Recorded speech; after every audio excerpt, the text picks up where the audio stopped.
Antes de comenzar no olvides suscribirte, darle like y comentar. Puedes seguirme en mis redes sociales para apoyarme y proponerme nuevas historias, enlaces en la descripción. Cazadores de sombras. Renacimiento. La reina del aire y la oscuridad. De Cassandra Clare. Capítulo 12.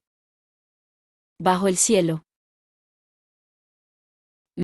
Mark, Cristina y Kieran se hallaban en la biblioteca, preparando el equipaje para partir hacia Feera. Casi todos los demás estaban también allí, faltaba Drew, que se había llevado a Tabby a la playa para distraerlo. De todas formas, Kit dudaba de que hubiera querido quedarse para verlos marchar. Kit lo sentía por ella. Aún tenía los ojos rojos cuando había salido con Tabby y una bolsa llena de juguetes y cubos de playa, aunque su voz era alegre cuando le prometió a Tabby que lo ayudaría a construir un castillo de arena. Pero aún lo sentía más por Ty. No era solo que Mark iba a regresar a la tierra de las hadas. Eso ya era bastante malo, pero también estaba porque iba. Cuando Mark y Ellen les explicaron que Emma y Julian se encontraban en una misión en las tierras inmortales y necesitaban ayuda, Kit se tensó de pánico. Ty no solo quería a Julian, lo necesitaba del modo en que los niños necesitan a sus padres. Después de lo que había pasado con Libby, ¿cómo soportaría esto? Había sido en la cocina, a primeras horas de la mañana, con la estancia inundada de sol.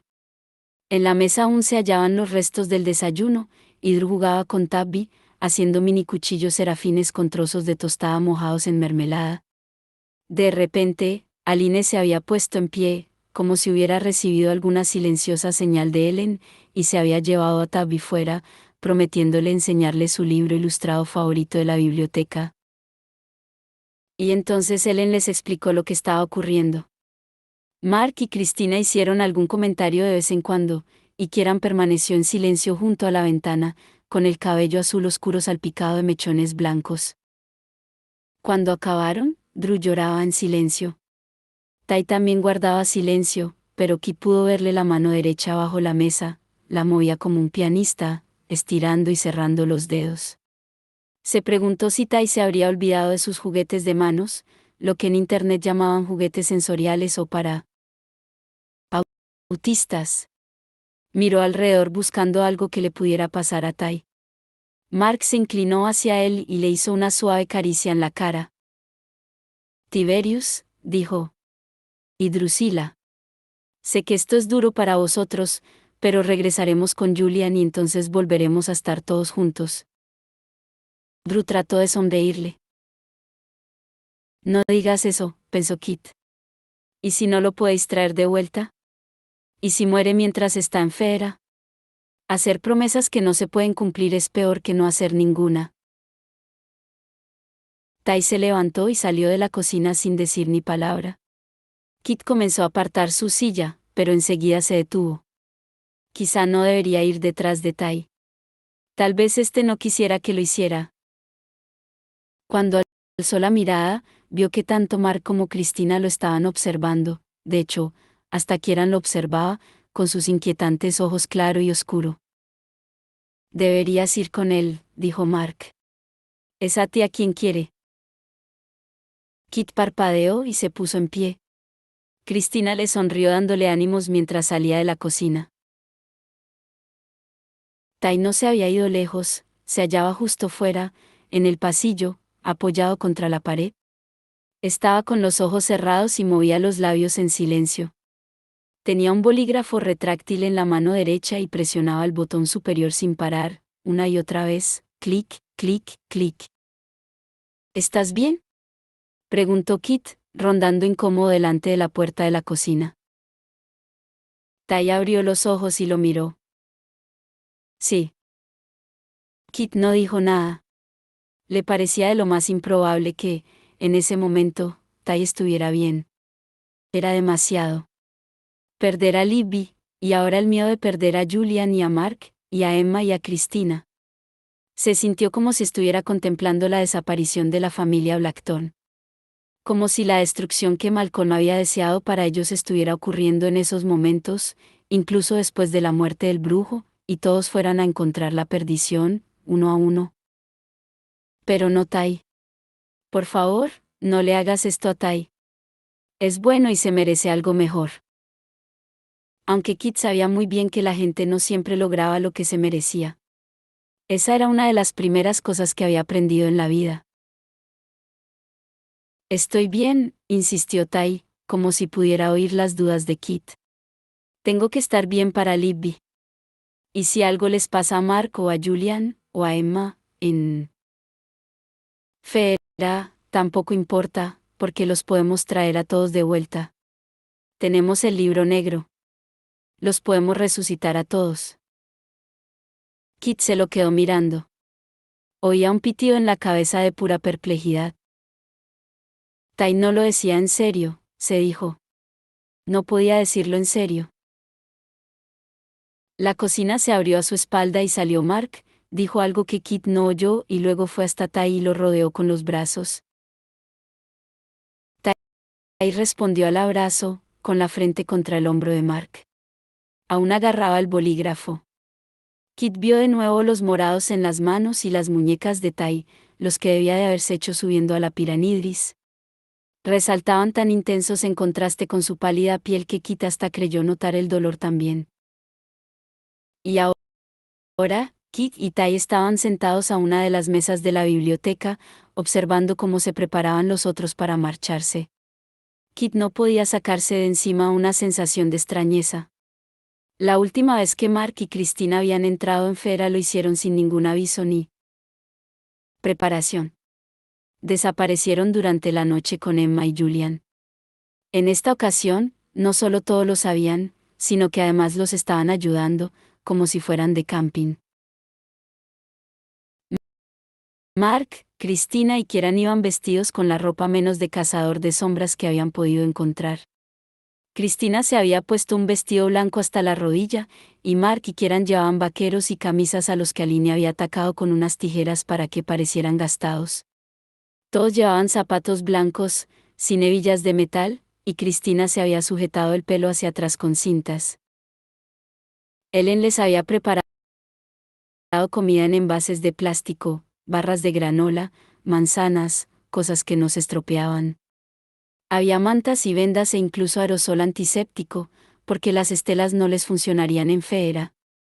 Y además estaban todas las armas, claro, la navaja mariposa de Cristina, una docena de dagas y cuchillos arrojadizos envueltos en cuero suave, una ballesta para Mark, e incluso una espada corta de bronce para Kieran, que se la había colgado a la cintura con la mirada de placer de alguien que echaba de menos ir armado. Quizá no deberías guardar la comida todavía, dijo Ellen, nerviosa, sacando de la bolsa un bote de plástico que acababa de meter. Tal vez deberíamos esperar hasta que os marchéis. Aline suspiró. Llevaba todo el día entre parecer estar a punto de llorar o estar a punto de gritar a Mark, Kieran y Cristina por hacer llorar a Ellen. La mayoría de las cosas se conservan bien. Esa es la intención. No podemos esperar mucho más para partir, dijo Mark. Esto es urgente. Miró a Kit y a Tai. Kit se volvió y se dio cuenta de que Tai había desaparecido. Nadie había salido de la biblioteca, por lo tanto, tenía que estar en alguna parte de la estancia. Jaime llegará lo antes que pueda, aseguró Cristina, que estaba preparando hábilmente un rollo con cuchillos para lanzar. Si no ha llegado esta noche, tendremos que coger el camino de la luna, dijo Kieran. ¿Y arriesgarnos a que informen a las cortes?, exclamó Ellen. Es demasiado peligroso. No. No podéis ir a ningún sitio hasta que aparezca Jaime Rosales. Vendrá, insistió Cristina, mientras metía el rollo en su mochila empujándolo con fuerza. Confío en él. Si no aparece, es demasiado peligroso. Sobre todo, teniendo en cuenta dónde vais. Kit bajó de la mesa mientras Kieran protestaba, nadie le estaba prestando ninguna atención. Avanzó por las filas de estanterías hasta que vio a Tai, entre dos pilas de libros, con la cabeza sobre un trozo de papel. Kit se detuvo un instante y se quedó mirándolo. Sabía que Kieran lo observaba desde el otro lado de la sala y se preguntó por qué. Una vez habían mantenido una conversación interesante, en el tejado del Instituto de Londres, en la que se habían dado cuenta de que ninguno de los dos pertenecía a la familia Blackton. Kit no estaba seguro de si eso seguía siendo cierto, tanto para él como para Kieran, y no habían vuelto a hablar desde entonces. Se metió por las filas de libros. No pudo evitar notar que estaba, de un modo un tanto irónico, en la sección de criaturas y elementos marinos. Tai, lo llamó. Tai, ¿qué está pasando? Quizá Tai había estallado finalmente, o tal vez fuera que el peso del dolor, la pérdida y el miedo habían podido con él. Había algo increíblemente vulnerable en la delgadez de sus dedos y en el color en sus mejillas cuando alzó la cabeza. Quizá. Kit se dio cuenta de que a Tai le brillaban los ojos, y no de lágrimas. Tenía un papel en la mano, era una carta. Es de Hypatia Avex, dijo en voz baja. Ha aceptado ayudarnos con el mercado de sombras. ¿Qué está pasando? Julian bajó al trote los curvados escalones desde la alcoba de Fergus, colocándose bien la camisa mientras tanto. Emma lo siguió con más calma, después de ponerse algo de ropa y coger la mochila. Nene se hallaba en medio de la habitación, con un largo vestido verde y una pesada capa del mismo color, festoneada de plumas verdes y azules. La reina os ha traicionado, repitió. En este mismo momento se prepara para ir a la corte Noseli con el libro negro. Emma se quedó perpleja. ¿A la corte Noseli? ¿Por qué? Nene la miró con dureza. Entenderéis que estoy traicionando a mi corte y a mi señora al hablaros de esto, recalcó. Si me descubren, será peor para mí de lo que os podáis imaginar. Has venido tú, replicó Julian. Volví a ser él, tranquilo, mesurado. Quizá fuera eso lo que quería decir no tener sentimientos, tal vez nunca te perdías del todo en nada. No hemos ido a buscarte. He venido porque estoy en deuda con los Blackthorn, explicó Nene. Por el daño que mi hermana Sequite le hizo a Arthur al torturarlo, al destrozarle la mente con magia de tal modo que nunca pudo ser curado. Y porque no quiero que el rey Noseli tenga el libro negro de los muertos. Pero puede que ya lo tenga, indicó Emma. Tiene a Annabel, y Annabel tiene el libro. Tenemos espías en la corte, naturalmente, dijo Nene. Tiene a Annabel, pero ésta no le quiere dar el libro negro, y como ella sabe su auténtico nombre, él no la puede obligar. ¿Y por qué sigue Annabel en la corte? Preguntó Julian. Eso no puedo decírtelo, respondió Nene. Solo lo que la reina está haciendo. No considera vinculantes ninguna de las promesas que te hizo, porque el libro que le has traído es una copia y no el original. Ese es un tecnicismo ridículo, exclamó Emma. En Fera importan mucho los tecnicismos ridículos, repuso Nene. La reina hará lo que la reina desee hacer. Así son las cosas aquí. Pero, ¿por qué quiere darle el libro al rey? Odia al rey. Dijo que no quería que cayera en sus manos, comenzó Emma. Sí que dijo que no quería que llegara a sus manos, dijo Julian. Estaba pálido. Pero nunca dijo que no se lo daría a ella. No, repuso Nene. No lo hizo. Las palabras de la reina le resonaron a Emma en la cabeza. El libro negro es más que necromancia. Contiene hechizos que me permitirán rescatar al cautivo de la corte Noseli. Va a cambiar el libro por alguien cautivo en la corte Noseli, sea quien sea, concluyó Emma. Sí, asintió Nene. Tienen cautivo a su hijo. Julian inspiró con fuerza. ¿Y por qué no nos lo has dicho antes? Si hubiera sabido. Nene lo miró con enfado. Traicionar a mi reina no es algo que me resulte fácil. Y si no fuera por los hijos de mi hermana, nunca. Me esperaba que la reina nos traicionara, la cortó Julian. Pero no que lo hiciera tan pronto, o de este modo. Debe estar desesperada. Porque está tratando de salvar a su hijo, repuso Emma. ¿Qué edad tiene? No lo sé, contestó Nene. Siempre nos ha sido ocultado. No lo reconocería si lo viera. El rey no puede tener el libro. La reina dijo que era él quien estaba apestando la tierra de las hadas con magia negra y manchando los ríos con sangre. Imagínate qué hará si tiene el libro negro. ¿Y si podemos creer a la reina?, replicó Julian. Es la verdad según lo que sé, dijo Nene. Desde la paz fría, la tierra Noseli ha estado sangrando maldad. Se dice que hay allí una gran arma, algo que necesitaba los hechizos del libro negro para avivar sus poderes.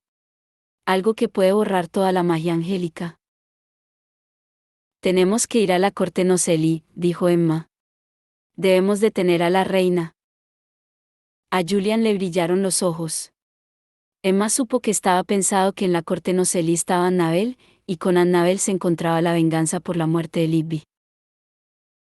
Estoy de acuerdo, dijo. ¿Podemos seguir a la reina? No puedes viajar tan rápido como un cortejo de caballos hada, dijo Nene. Ni siquiera los Nefilim pueden correr así. Debéis interceptar a la reina antes de que llegue a la torre. ¿La torre?, preguntó Emma. Es la única fortaleza permanente de Noseli, el lugar donde se retiran cuando están sitiados. Sus fortificaciones no tienen igual en Fera, nadie puede escalar los muros o superar los espinos, y la habitación del trono está en lo alto de la torre guardada por trasgos gorras rojas. Deberíais uniros al cortejo para poder alcanzar a la reina antes de que esté dentro de la torre y sea demasiado tarde. ¿Unirnos al cortejo? ¿Nos descubrirían?, exclamó Emma, pero Nene cogió una capa con capucha que estaba colgada junto a la puerta y se la lanzó a Julian. Ponte eso, le dijo. Es de Fergus. Bájate mucho la capucha. Nadie te mirará con tanta atención. Se sacó su propia capa y se la pasó a Emma. Y tú te disfrazarás de mí. Miró a Emma con ojo crítico mientras ésta se ponía la capa y se la abrochaba al cuello. Al menos el pelo rubio ayudará. Julian había desaparecido escalones arriba, cuando volvió, llevaba su cinturón de armas y el de Emma. La capa de Fergus, negra y con alas de cuervo brillando como aceite en el pecho y la capucha, lo cubría completamente. No nos vamos sin esto. Mantenerlas ocultas bajo las capas, dijo Nene. Se ve claramente que están hechas por cazadores de sombras. Los miró de arriba abajo. Como vosotros. Bueno, haremos lo que podamos. ¿Y si necesitamos escapar a toda prisa de Fera?, preguntó Emma. ¿Y si conseguimos el libro negro y tenemos que regresar a Idris? Nene vaciló. Ya has traicionado secretos de las hadas, ¿qué importa uno más? Nene miró a Julián. ¿Has cambiado?, le dijo. Espero que solo sea causa de la pena. La pena. Todo el mundo en Alacante creía que era la pena lo que había cambiado el comportamiento de Julian, sus reacciones. Al principio, hasta Emma lo había creído. Llegad hasta las cataratas Branden, explicó Nene. Bajo la catarata encontraréis un camino de vuelta a Alacante. Y si habláis de este secreto con cualquier otra alma excepto el uno con el otro, mi maldición caerá sobre vuestras cabezas. Abrió la puerta, y todos salieron sigilosamente al pasillo. Tabby nunca había tenido suficiente con los castillos de arena. ¿Lo aburrían? Le gustaba lo que llamaba ciudades de arena, filas de estructuras cuadradas de arena formadas con cartones de leche boca abajo. Había casas, almacenes y escuelas, además de carteles hechos con la parte delantera de las cajas de cerillas. Drew iba de aquí para allí, descalza por la playa, ayudando a Tabby a buscar palos, piedras y conchas que se convertirían en farolas, paredes y paradas de autobús. A veces encontraba algún trozo de cristal, rojo o verde, y se lo metía en el bolsillo. La enorme playa estaba vacía, excepto por Tab y ella. Drew lo vigilaba por el rabillo del ojo mientras el niño estaba arrodillado sobre la arena, formando un enorme muro para rodear su ciudad. Después de lo que había pasado con Malcolm, Drew no pensaba volver a sacarle el ojo de encima. Pero la mayor parte de su mente estaba ocupada con pensamientos sobre Mark, Emma y Julian. Mark se iba a Feera, y lo hacía porque Julian y Emma se habían metido en líos. Mark no lo había dicho, pero Drew estaba segura de que era algo malo. Nada bueno salía de ir a la tierra de las hadas, y Mark, Cristina y Kieran no irían corriendo a salvarlos si pensaran que no les pasaría nada estando solos. Todos me van dejando, uno a uno, pensó. Primero Libby, luego Julian y Emma, y finalmente Mark. Se detuvo mirando el océano, las relucientes olas que rompían una tras otra. Antes había contemplado ese océano pensando que, en algún lugar, al otro lado, se hallaba Ellen en su isla, protegiendo las salvaguardas del mundo. Había recordado la risa de su hermana, su rubio cabello, y se la había imaginado como una especie de valquiria sujetando una lanza en la entrada del mundo, impidiendo que los demonios pasaran por ella. En estos días, sabía que cada vez que Ellen la miraba, ésta lamentaba que no fuera más simpática, más abierta a crear vínculos fraternales entre ellas. Drew sabía que era verdad, pero no podía cambiarlo. ¿Acaso no entendía que si Drew se permitía quererla, Ellen solo sería otra persona a la que acabaría perdiendo? Viene alguien, dijo Tabby, que estaba mirando playa abajo, con los ojos verde azulado entornados para protegerlos del sol. Drew se volvió y miró. Un chico caminaba por la desierta playa, consultando un pequeño objeto que llevaba en la mano. Un chico alto, delgado como un palo, con una mata de pelo negro, piel morena que brillaba bajo el sol, y brazos desnudos con runas. Drew dejó caer las conchas que llevaba en la mano. ¿Jaime? Gritó. ¿Jaime? Él alzó la mirada y pareció verla por primera vez. Una amplia sonrisa se le dibujó en el rostro y comenzó a correr por la arena hasta llegar a ella. La abrazó, levantándola del suelo y haciéndola girar. Drew aún recordaba el extraño sueño que había tenido antes de que Jaime se fuera al Instituto de Londres. Estaba en alguna parte, parecía Feera, pero claro, ¿cómo iba a saber ella cómo era Feera? Se lo había sacado de la cabeza, pero un tenue recuerdo apareció al verlo de nuevo. Vino acompañado de otros recuerdos, de él sentado viendo películas con ella, hablando sobre su familia, escuchándola. Me alegro de volver a verte, amiga, dijo él, mientras la dejaba en el suelo y le alborotaba el pelo. Me alegro mucho. Parecía cansado, indeciblemente cansado, como si no hubiera dejado de correr desde la última vez que lo había visto. Tenía unas profundas ojeras. Tabby corría hacia allí para ver quién era, y Jaime le estaba preguntando a Drew si aún tenía el cuchillo que le había regalado, y ella no pudo evitar una sonrisa, su primera auténtica sonrisa desde Libby. Ha vuelto, pensó Drew. Finalmente, alguien que no se iba, sino que, para variar, regresaba. Avanzaron sigilosamente por los pasillos con Nene, manteniéndose entre las sombras. Emma y Julian tenían la capucha puesta, Nene se había metido el pelo bajo un bonete y, con pantalones y una camisa suelta, a primera vista parecía un paje. ¿Y qué hay de Fergus? Preguntó Emma. Nene sonrió torvamente.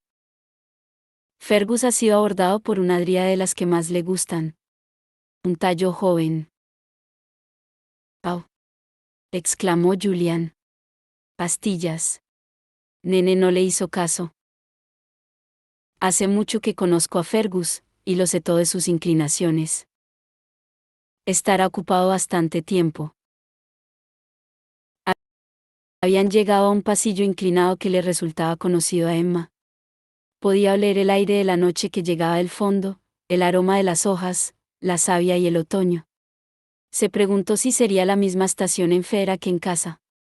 Daba la sensación de que allí estaba más avanzado el año, como si el otoño ya hubiera cubierto la tierra de las hadas con una escarcha temprana.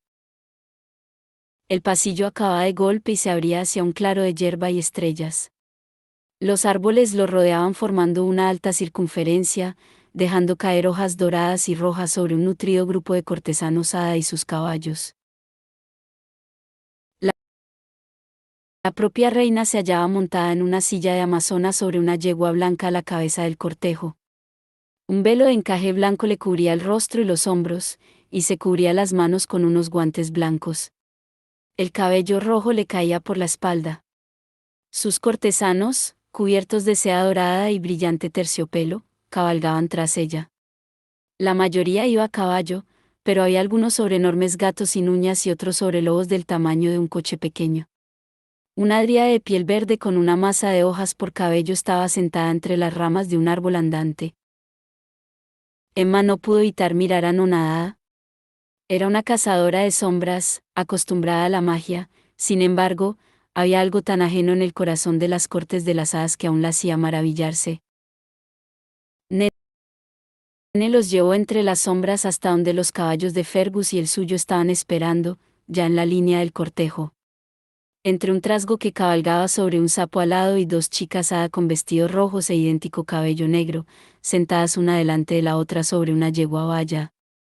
Emma subió a la silla del palafrén gris de Nene. Esta le acarició el cuello al caballo con cariño. ¿Se llama Silvermane? Sé amable con ella. ¿Sabe el camino de regreso a casa? Emma sintió mientras Julian montaba en el garañón de Fergus. ¿Cómo se llama? Preguntó mientras el caballo piafaba y relinchaba. Widowmaker, uno, contestó Nene. Julian soltó un bufido bajo la capucha. ¿Hace viudas de la gente que lo monta o de la gente que no le gusta? Ambas cosas, contestó Nene. Metió la mano dentro de su capa, que llevaba Emma, y sacó dos viales de cristal, cada uno enganchado a una cadena de oro. Le pasó uno a Julian y el otro a Emma. Llevad esto al cuello, dijo en voz baja. Y tenedlo siempre cerca. Obediente, Emma se pasó la cadena por la cabeza. El vial era del tamaño de su pulgar. Un líquido de un dorado pálido se veía en el interior, destellando cuando el vial se movía. ¿Para qué son? Si estáis en peligro en la corte del rey, rompe el cuello y bebe el líquido, contestó Nene. Es veneno. Julian parecía curioso mientras se pasaba la cadena por el cuello. El vial le cayó contra el pecho. No, os hará invisibles a las hadas Noceli, al menos durante un rato. No sé cuánto dura su magia. Nunca he tenido motivos para usarla. Un trasgo gritón, con un pergamino en la mano y una enorme pluma de ganso, iba pasando por el cortejo, marcando los nombres. Echó una rápida mirada a Julian y Emma. Lady Nene y Lord Fergus, dijo. Estamos a punto de partir. ¿Estamos? Preguntó Julian con una voz aburrida. Emma parpadeó, atónita por lo mucho que sonaba como un hada. ¿Nos acompañas, trasgo? ¿Disfrutarás de unas vacaciones en la corte Noceli? El trasgo lo miró de reojo. ¿Estás bien, Lord Fergus? Suena raro. Quizá porque tengo ganas de tener cabezas de trasgo decorando mi alcoba, replicó Julian. Vete ya. Le lanzó una patada al trasgo, que hizo un ruido siseante de miedo y se apartó de él, corriendo fila abajo. Ten cuidado con la máscara que decides llevar, niño, le advirtió Nene. No sea que pierdas tu verdadero rostro para siempre. ¿Verdadero o falso? Da todo lo mismo, replicó Julian, y cogió las riendas mientras el cortejo comenzaba a avanzar hacia la noche. Antes de que Kit pudiera responder a Tai, un fuerte ruido en la biblioteca hizo que salieran los dos de entre los estantes. Drew había regresado y se había quedado atrás, junto a la puerta, tímida pero sonriente. Un guapo chico de ojos oscuros, que parecía una versión más delgada de Diego Rocío Rosales, estaba abrazando a Cristina. Mark y Kieran lo miraban con expresión inquieta. En cuando Cristina lo soltó, Ellen se acercó a él para estrecharle la mano. Bienvenido al Instituto de Los Ángeles, Jaime, dijo. Muchas gracias por venir con tan poco tiempo. Jaime Rocío Rosales, le dijo Taya Kit en un susurro. Me lo he encontrado en la playa y lo he traído directo aquí, dijo Drew con orgullo. Ellen la miró confusa. ¿Y cómo lo has reconocido?, preguntó. Drew intercambió una mirada con Jaime, parte de pánico y parte de resignación. Estuvo conmigo unos cuantos días cuando nos hallábamos en el Instituto de Londres, contestó Drew. Todos la miraron atónitos, aunque Kit no estaba exactamente seguro de por qué. La relación entre las diferentes familias de cazadores de sombras le resultaba infinitamente confusa. Algunos, como Emma, Jace y Clary, eran tratados casi como si fueran de la familia Blackthorn, otros, no. Pero tenía que reconocerle a Drew el mérito de conseguir esconder a todos en su habitación en Londres. Indicaba un gran talento para el engaño. Además de su habilidad para abrir cerraduras, sin duda tenía una inclinación criminal que la admiraba.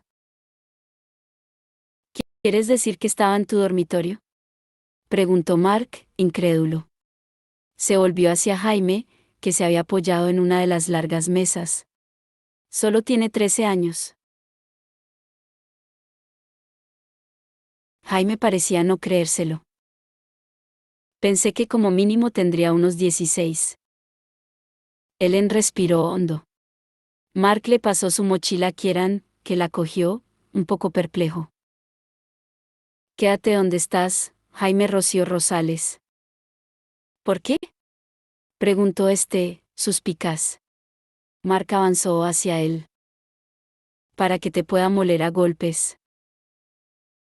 Como un acróbata, Jaime saltó hacia atrás y aterrizó sobre la mesa. Miró fijamente a Mark. No sé lo que piensas que pasó, pero no pasó nada. Drew es mi amiga, tenga la edad que tenga. Eso es todo. No lo entiendo, le susurró Taya Kit al oído, ¿por qué Mark está tan enfadado? Kit se lo pensó. Era una de las estupendas cosas de Tai, la verdad, hacía considerar los hilos de lógica inconsciente que tejían la superficie de una conversación corriente. Las suposiciones y lo que la gente daba por sentado sin ni siquiera considerar por qué, las implicaciones de ciertas palabras y gestos. Kit no creía que volviera a dar todo eso por descontado. ¿Sabes que los caballeros en los cuentos defienden el honor de la dama?, ¿verdad?, le contestó también susurrando. Mark cree que tiene que defender el honor de Drusilla. La mesa se va a romper, advirtió Tai. Y tenía razón. Las patas de la mesa en la que Jaime se hallaba de pie se movían peligrosamente. Drew saltó entre Mark y Jaime con los brazos abiertos. Dijo con fiereza. No le dije a Jaime mi edad porque era mi amigo. Me escuchaba y veíamos juntos películas de terror, y se comportaba como si lo que yo decía fuera importante y no quería que me tratara como a una niña pequeña. Pero solo eres una niña, insistió Mark. No debía tratarte como a un adulto. Me trataba como a una amiga, replicó Drew. Puede que sea muy joven, pero no soy una mentirosa. Te está diciendo que tienes que confiar en ella, Mark, intervino Kieran. Normalmente, no hablaba mucho cuando estaba rodeado de Blackthorn. A Kit le sorprendió, pero estaba de acuerdo con él. Cristina pasó junto a Mark y fue hasta Drew. No podían ser más diferentes, Cristina con su vestido blanco, Drew con una bata y una camiseta negra, pero ambas tenían la misma expresión obstinada. Mark, dijo Cristina. Entiendo que creas que no has estado aquí para proteger a tu familia durante muchos años. Pero eso no significa que no confíes en ellos ahora. Jaime jamás le haría daño a Drew. La puerta de la biblioteca se abrió, era Line. Solo Kit se fijó en que cruzó la sala y le susurró algo a Ellen al oído. Solo Kit vio el cambio de expresión de Ellen, como le palidecían los labios. Drew es como una hermana para mí, dijo Jaime, y Drew hizo un gesto casi imperceptible de dolor. Mark miró a Drew. Lo siento, hermanita. Debería haberte escuchado. Miró a Jaime y los ojos le brillaron. Te creo, Jaime Rocío Rosales. Pero no puedo hablar por Julian ni saber qué hará cuando se entere. De verdad que me estáis animando mucho para que os permita usar la eternidad para llegar a Fera, replicó Jaime. Para de discutir. La voz de Ellen resonó con fuerza.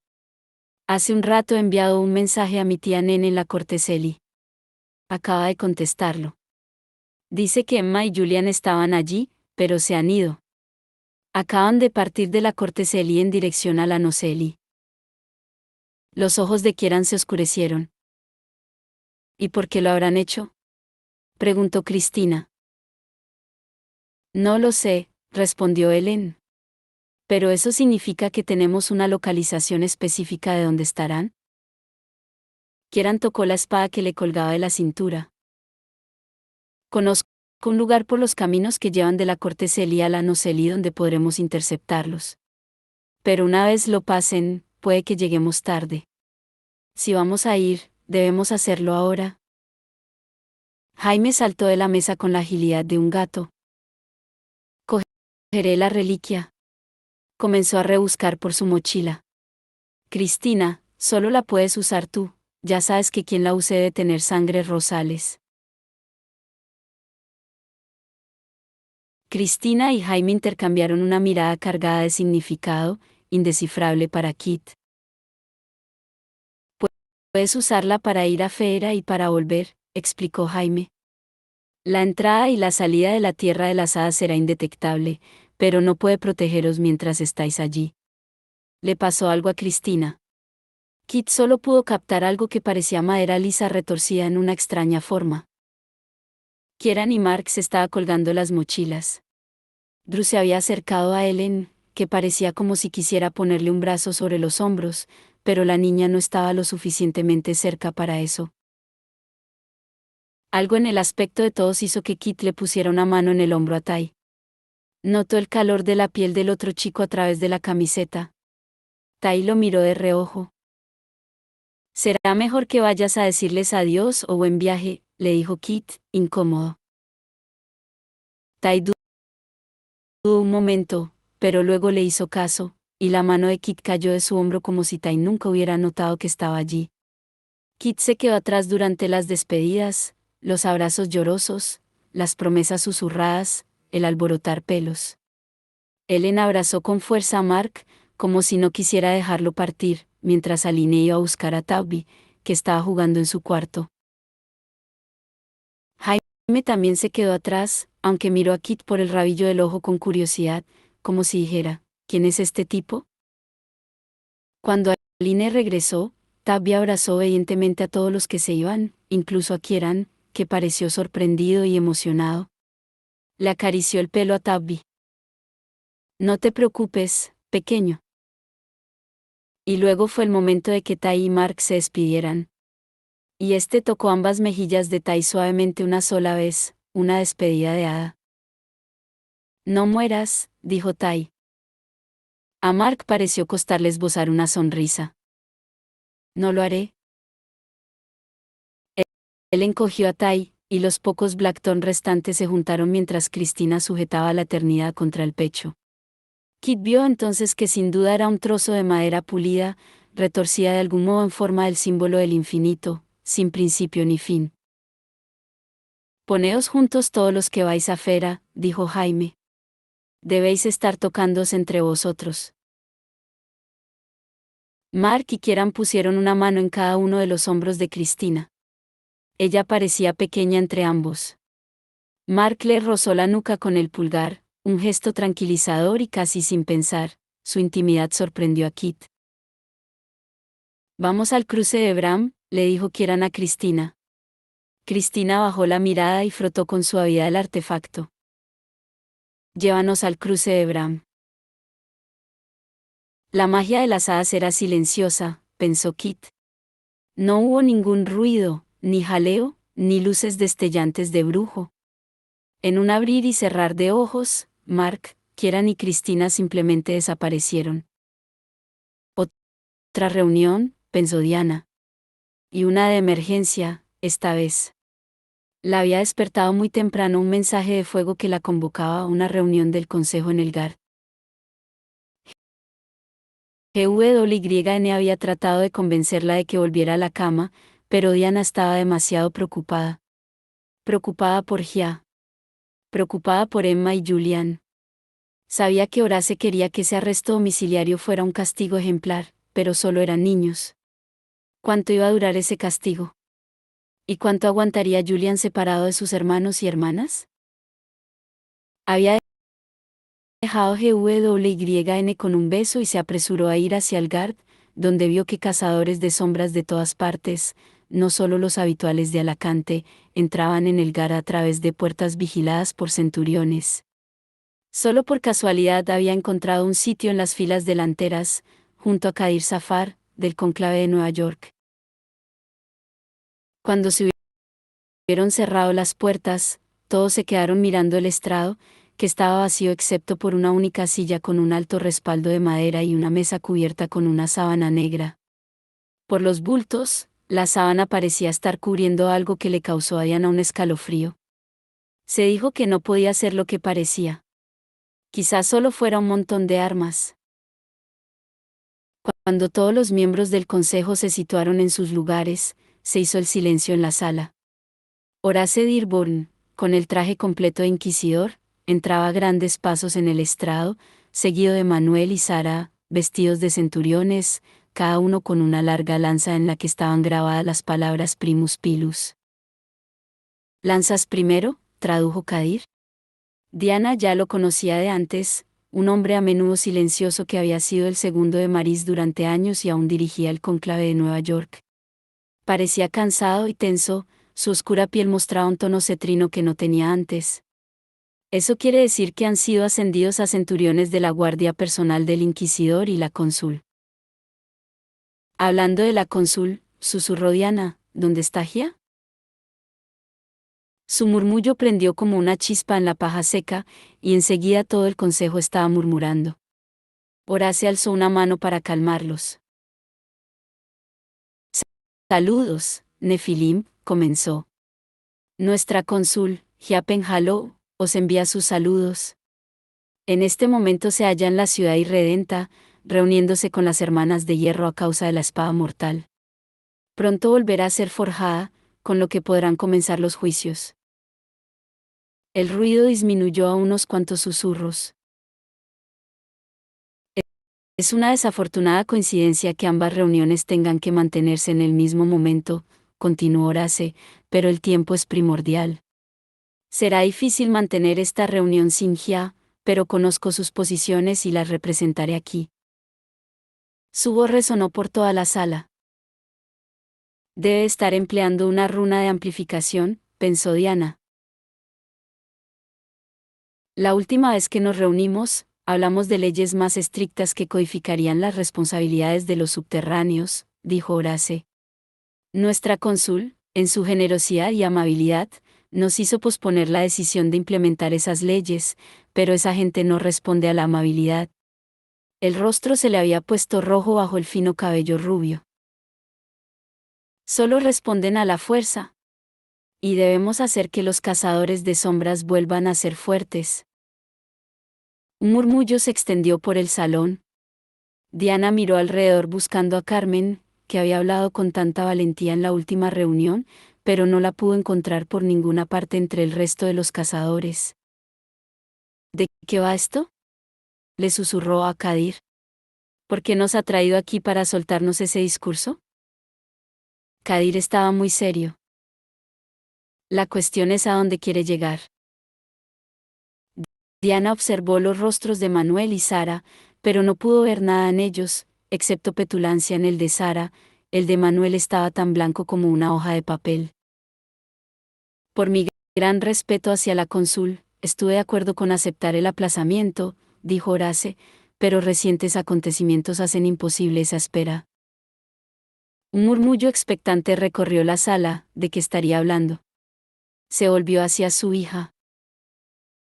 Sara, déjalos que vean la atrocidad que los seres mágicos han cometido contra nosotros.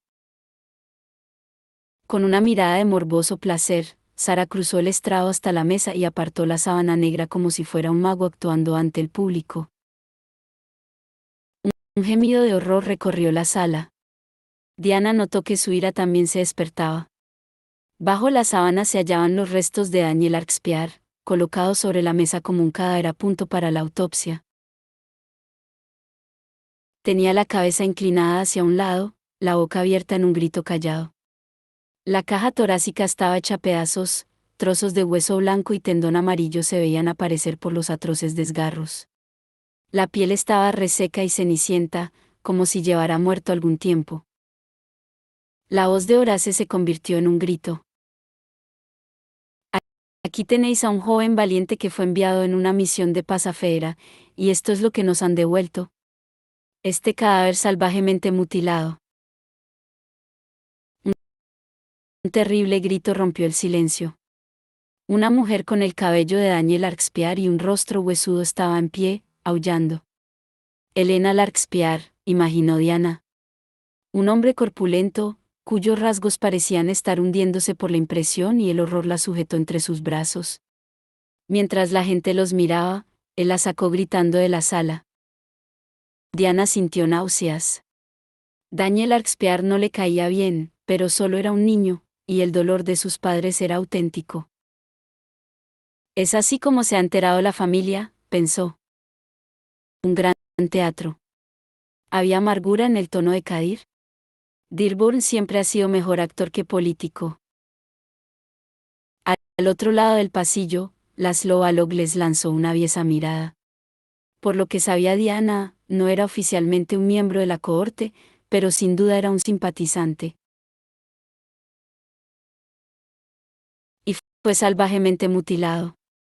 Gritó Sara, con los ojos brillantes. Contemplad las marcas de dientes. El trabajo de los kelpies. Quizá hasta ayudados por vampiros o licántropos. Para allá, Sara, masculló Manuel. Pero nadie parecía haberse fijado en sus despropósitos. Había demasiado caos entre los asistentes. Los cazadores de sombras maldecían y juraban en una docena de idiomas. Diana sintió que una fría desesperación se apoderaba de ella. Y esto no es todo. Estos últimos días han salido a la luz más crímenes de los subterráneos, continuó Horace. Un grupo de valientes centuriones, leales a su herencia de cazadores de sombras, descubrieron a un príncipe Noceli ocultándose en el escolamántico. Se volvió hacia Sara y Manuel. Traed a los traidores. No es así como hacemos las cosas, susurró Diana. Así no es como se comportan los cazadores de sombras, ni como pedimos responsabilidades a los nuestros. Se calló antes de que Kadir pudiera responder. Sara y Manuel habían desaparecido por uno de los pasillos junto al estrado, y regresaron al poco con Timothy Rackfer junto a ellos. Entre ellos, marchaba un terceto de alumnos que Diana conocía bien, Diego Rosales, Ryan Maduauchi y Divya Joshi. Tenían las manos atadas a la espalda, las bocas cerradas con runas de mutismo, unas runas que normalmente solo empleaban los hermanos silenciosos. Diana miró a Diego a los ojos y vio auténtico miedo en ellos. Runas de mutismo, dijo Kadir asqueado mientras el salón se llenaba de gritos. Imagínate ser tratado así, silenciado, incapaz de protestar. Diana se puso en pie de inmediato. ¿Qué estás haciendo, Horace? Son solo niños. Niños cazadores de sombras. Nuestra tarea es protegerlos. La voz amplificada de Horace hizo que su siseo de enfado resonara en toda la sala. Sí, son nuestros hijos, nuestra esperanza para el futuro. Y nuestra compasión con los subterráneos los ha convertido en presa fácil para el engaño. Estas almas descarriadas ayudaron a salir a un príncipe hada del escolamántico después de su cruel ataque a otra de nuestras jóvenes mentes más prometedoras. Se hizo el silencio. Diana intercambió una mirada de confusión con Kadir. ¿De qué hablaba ahora Horace? Los ojos de Manuel se movieron hacia la izquierda. Tenía una sonrisita cruel en el rostro. Un segundo después, Gladstone apareció medio arrastrando a una chica con el vestido roto y una capa de centurión sobre los hombros. Era Samantha Larkspur. La negra melena le caía a mechones sobre la cara y los ojos le iban de un lado al otro como insectos atrapados. Tenías las manos retorcidas como garras, extendió una, agitándola hacia los asistentes como si estuviera espantando moscas. Diana sintió deseos de vomitar. Manuel, con las manos cogidas a la espalda, fue hacia la chica. Samantha Larkspur, dijo. Un gruñido recorrió la multitud a medida que la gente se iba dando cuenta de que la joven era la hermana del chico muerto y mutilado que yacía sobre la mesa. Háblanos del príncipe Kieran. Samantha comenzó a mover la cabeza de un lado al otro, balanceando el cabello. No, no. Tanto dolor. Gimió. No me hagas pensar en el príncipe Kieran. Pobre chica, exclamó Laszlo Balog en voz alta. Traumatizada por los subterráneos. Diana vio a Diego negar con la cabeza, a Ryan tratando de hablar, pero ningún sonido o palabra salía de su boca. Divya solo miraba fijamente a Manuel, con un claro odio en su expresión. Quizá quieras hablar con los prisioneros, le sugirió Manuel a Samantha, con un tono como una caricia aceitosa. Con los que dejaron libre al príncipe Kieran. Samantha se apartó de Diego y los otros con el rostro desencajado. No. Aléjalos de mí. No dejes que me miren. Diana se hundió en el asiento. Fuera lo que fuese lo que le había sucedido a Samantha, sabía que no era culpa de Kieran o de los otros, pero podía notar el estado de ánimo de la gente, un horror absoluto. Nadie querría oír nada en su defensa en ese momento. Dios mío, ¿qué está haciendo? Susurró, medio para sí. ¿Qué les va a hacer Horace a Diego y los otros? Meterlos en la cárcel, le contestó Kadir con desaliento. Castigarlos ejemplarmente. Ahora no pueden ser juzgados, porque la espada mortal está rota. Horace los dejará en prisión para inspirar odio y miedo. Un símbolo al que apuntar cuando cualquiera de sus políticas se cuestione. Mirad lo que pasa. En el estrado, Samantha sollozaba. Manuel la había abrazado, como para consolarla, pero Diana veía la fuerza con que sujetaba a la llorosa chica. La estaba reteniendo mientras la gente gritaba para que Horace hablara. Este dio un paso al frente, y su voz amplificada se oyó por encima del estruendo, mientras Sara miraba con orgulloso placer. No podemos permitir que más cazadores de sombras jóvenes sufran y mueran. Gritó, y la multitud estalló demostrando su acuerdo. Como si Diego, Divya y Ryan no fueran jóvenes cazadores de sombras. Como si ellos no estuvieran sufriendo. No podemos permitir que nos arrebaten nuestro mundo. Chilló Horace, mientras Manuel clavaba los dedos en el hombro de Samantha. Debemos ser lo suficientemente fuertes para proteger a nuestros hijos y nuestro hogar. Ha llegado el momento de poner a los Nefilim por delante. Horace alzó el puño, triunfante. ¿Quién se unirá a mí para votar a favor del registro de subterráneos? El aullido de respuesta de la multitud fue como un río rugiendo fuera de control, arrastrando con él todas las esperanzas de Diana,